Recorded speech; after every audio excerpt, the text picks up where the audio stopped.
Hello everyone. I hope you're all having a wonderful day. Today, we're going to follow Jack and Tu Tien on their first peaceful follow-up check in Hanoi. When the doctor's reassuring words, "The baby is growing well," quietly turn into the day their whole family starts secretly building a safe little world for baby Anna. From tiny socks in a small town shop to a brand new garden path at home. If you enjoy this video, don't forget to subscribe so you won't miss the next stories. A few quiet weeks passed after the first trip to Hanoi. The ultrasound photo from that day was now pinned beside the bed, its small, blurry shape becoming part of Tu Tien's morning and nightly routine. Each time she touched the corner of the picture, she reminded herself, there really is someone growing inside me. The nausea still came in waves, and some mornings she had to sit on the edge of the bed until the spinning eased. But the dizziness no longer felt like a warning of sickness. It felt like a sign that a tiny life was quietly borrowing her strength. Jack noticed everything. He brought her warm ginger water, reminded her to take the vitamins the doctor had prescribed, and seemed to appear out of nowhere whenever she tried to lift anything heavier than a basket of laundry. "Hey, future mom," he would say, gently taking the broom or basket from her. "You're on light duty now. Doctor's orders." She always pretended to be annoyed, but the words "future mom" warmed her more than the tea. One cool morning, with mist still hanging over the cassava field and the half-finished garden, Jack stood in front of the calendar. A small red circle marked the day. "It's today," he said, "your follow-up appointment in Hanoi." Even though their first visit had ended in relief, a small knot of worry tightened in Tu Tien's chest. What if something had changed? What if the baby wasn't growing properly? She glanced from the calendar to the ultrasound photo on the wall. Jack noticed and stepped closer. "Hey," he said softly. "This time we're going to see how much our little one has grown. Whatever the doctor says, we'll handle it together. You're not walking into that room alone." She took a breath and nodded. "Together," she repeated. The house felt different from the first time they left for Hanoi. Instead of heavy fear, there was a careful kind of hope. Mrs. Loy still fussed, but her worry had a softer edge. She wrapped a scarf around Tu Tien's neck, tucked a small bag of steamed sweet potatoes into Jack's hand so they wouldn't go hungry, and reminded them to guard their medical papers as if they were gold. "Call me as soon as you're done," she said, squeezing her daughter-in-law's arm. "Good news or bad news, I want to hear it while it's still fresh." "We'll call, Mom," Tu Tien promised. Uncle Dung, who had stopped by to check the water pump, leaned on the doorframe. "Second round?" he asked. "Second round," Jack answered. "Well, this time I'm not scared," Uncle Dung said. "I've already started planning a swing for that baby in the yard. You two just go get the official stamp from the doctor." His easy confidence made both of them smile, and that smile stayed with them as the car rolled out onto the road. Now that they knew the way, the trip to Hanoi felt shorter. Fields gave way to shops, and shops to busier streets. At one point, as the engine hummed steadily, Tu Tien rested her palm on her belly. "Do you think the baby can hear us yet?" she asked quietly. "I don't know," Jack said. "But just in case..." He lifted his voice a little. "Hello in there. It's Dad. Today we're going to let the doctor check your little house. Please cooperate and make your mom feel better." She laughed, the sound easing some of the tension in her shoulders. "You're ridiculous," she said. I'm building a relationship, he replied. We have to start early. The hospital no longer felt like a maze of strangers. They registered, handed over their file, and sat in the familiar waiting area. Children played with plastic cups. Old men dozed with their heads tilted back. Women fanned themselves with folded papers. Jack and Tu Tien sat shoulder to shoulder, watching the numbers climb on the electronic board. How do you feel? He asked. Nervous, she admitted, but not like before. More curious. Curious is good, he said. Curious means you're expecting good news. Their number flashed on the screen.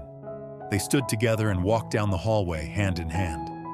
The same doctor greeted them with a calm smile. Welcome back, Mrs. Tu, she said. How have you been feeling since last time? Still tired, Tu Tien answered, and sick in the mornings, but no sharp pain, no bleeding. Good, the doctor nodded, making a note. And you? She asked Jack with a hint of humor. Have you been letting her rest? I've banned her from anything heavy, he said. Sometimes she sneaks a broom, but I catch her. Excellent, the doctor replied. Let's take a look at the baby.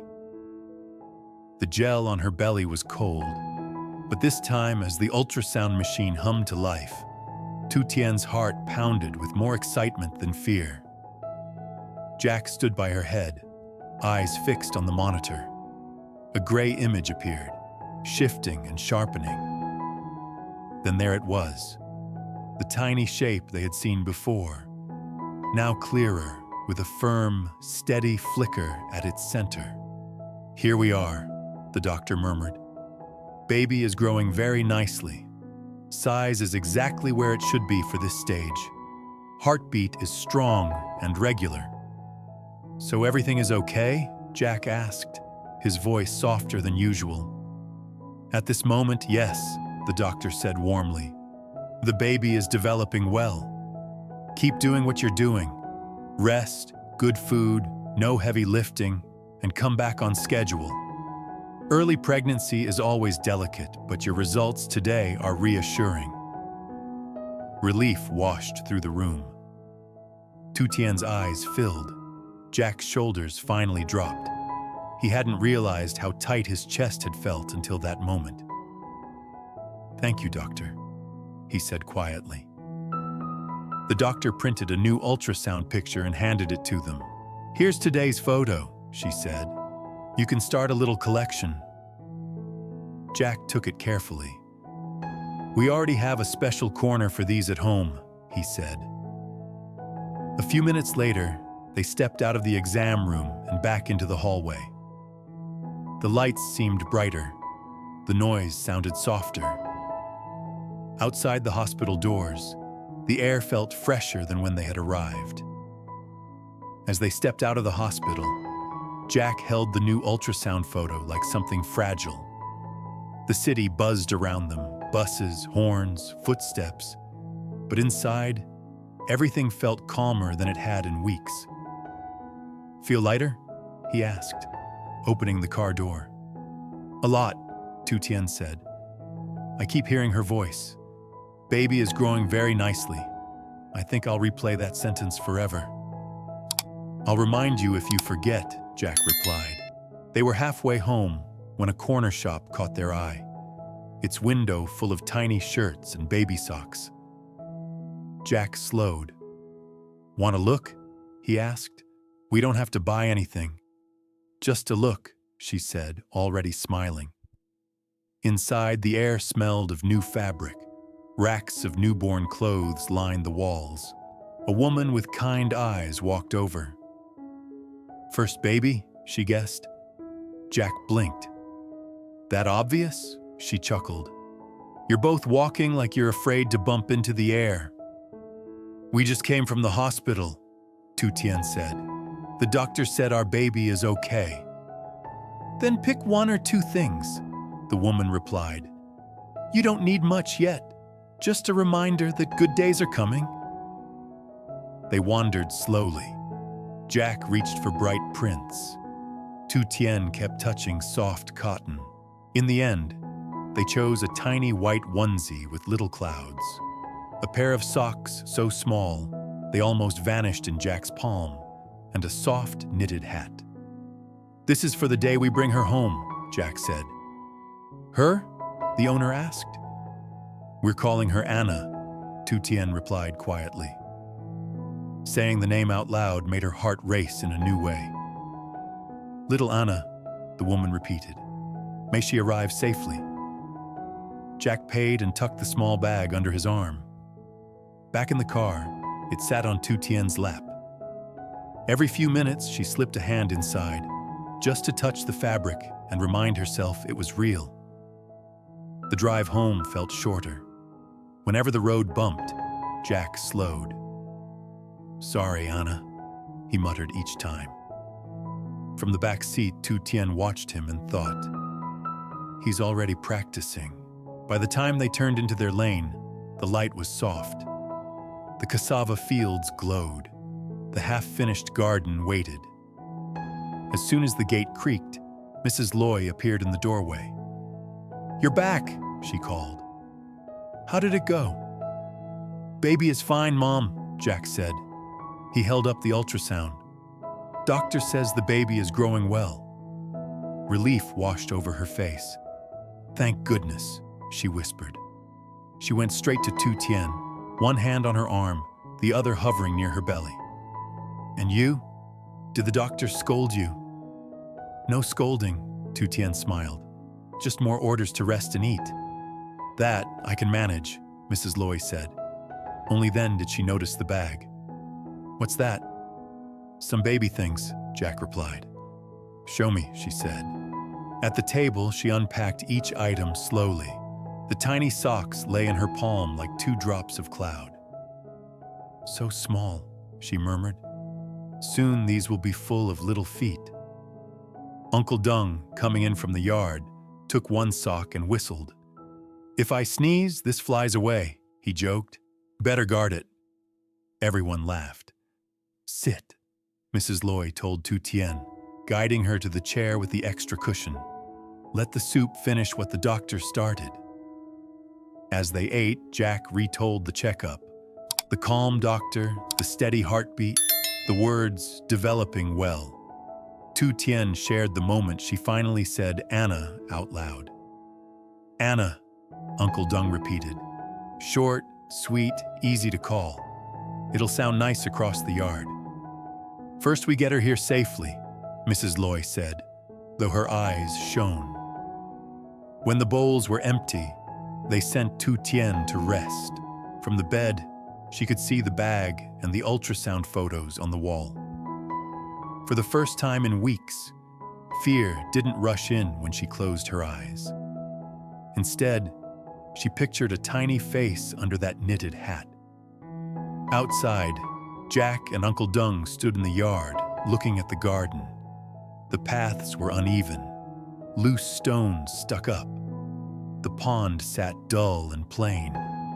Bare earth near the porch waited for something to grow. "This isn't good enough," Jack said. "Not if she's going to walk here with a baby." "We can fix it," Uncle Dung replied. "I want it ready before Anna comes," Jack said. "Flat, wide paths. No slippery spots. A railing. Flowers near the porch, so when they step out, they feel safe and happy." "So it's not just a garden now," Uncle Dung smiled. "It's a safe path for a mother and child." Jack nodded.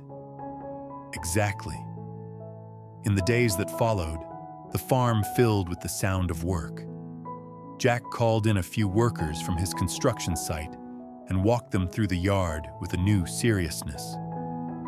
"Level this," he said, tapping a line of stone. "Smooth and non-slip. If you see anything sharp, remove it. Along here, build a railing strong enough to lean on while holding a baby. By the pond, make a low wall, high enough to protect, low enough for a toddler to see the water." He marked out flower beds near the porch and a small shady corner where a chair and cradle could one day sit. In the pond, he released a few bright fish that flashed under the surface. "For Anna," he explained, "so she'll have something to point at." Neighbors noticed. At first they came with excuses, to return a bowl, to ask about cassava. But their eyes kept drifting to the new railings, the smoothed paths, the careful work around the pond. One afternoon, a neighbor woman peeked into the house and saw the tiny baby corner. Folded blanket, little clothes, ultrasound photos, the small socks in a basket.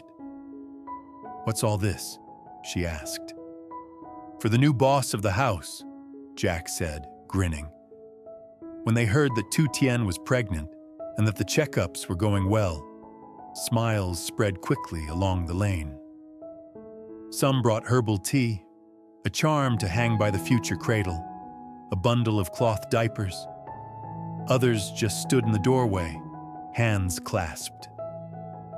"It's warmer in here," one of them said, "like the house is waiting." In the kitchen, older women chopped and stirred. They shooed Tu Tien away from heavy pots and reminded her to lie down whenever she looked tired. Every evening, when the workers went home and the sky turned purple, Jack sat by the bed, looked from her face to her growing belly, and laid a hand gently there. "Today we finished another path," he'd say. "Tomorrow we'll plant the first flowers. Little by little we're getting everything ready for you, Anna. Out there we'll be safe. And in here," his hand resting over her heart and their baby, "we'll always be home." A few weeks after the first trip to Hanoi, Jack takes Tu Tien back for a follow-up check. This time, the hospital feels less frightening and more hopeful. The doctor reviews the results, smiles, and reassures them that the baby is developing well as long as Tu Tien rests, eats properly, and comes back on schedule. Relieved, they stop by a small shop on the way home to choose tiny clothes, socks, and a soft little hat for the baby they've already started calling Anna. Back at the farm, Jack throws himself into finishing the garden paths, adding railings, flowers, and even fish in the pond, so the yard will be safe and beautiful for mother and child. Mrs. Loy cooks nourishing soup, Uncle Dung helps with heavy work, and the neighbors quietly share in the warmth of this new beginning.